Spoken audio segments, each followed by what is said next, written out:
On the evening of May 12, 1862, Confederate General Roswell Ripley and the other white Confederate officers of the ship the Planter had just gone ashore to attend a party in Charleston, leaving the black slave crew alone.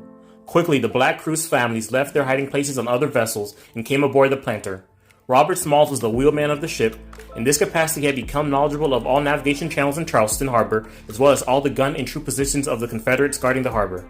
Smalls and the other slaves quietly got the ship underway and headed for the mouth of the harbor in the blockading Union fleet. Soon they would have to pass under the guns of Fort Sumter. To increase their chances of success, Smalls donned the clothing of Planter's Confederate captain. The trick apparently worked because they are not fired upon until they are out of range. Planter eventually approached the USS Onward of the blockading fleet to surrender. The Planter had a 24-pound howitzer, a 32-pound pivot gun, a 7-inch rifle, and 4 smoothbore cannons. Planter had served as headquarters for General Ripley and was a valuable ship because she could carry as many as 1,000 troops, and her shallow draft gave her freedom throughout much of the coastal waters. Robert Smalls had been born on the Sea Islands of South Carolina and knew the waters from Beaufort, South Carolina to Florida. Together, they were important prizes for the Union. Generally, any slave ships taken in this manner are treated as prizes for the men who performed the act. Commander DuPont submitted the claims for these men to Washington, despite his misgivings that they would be honored.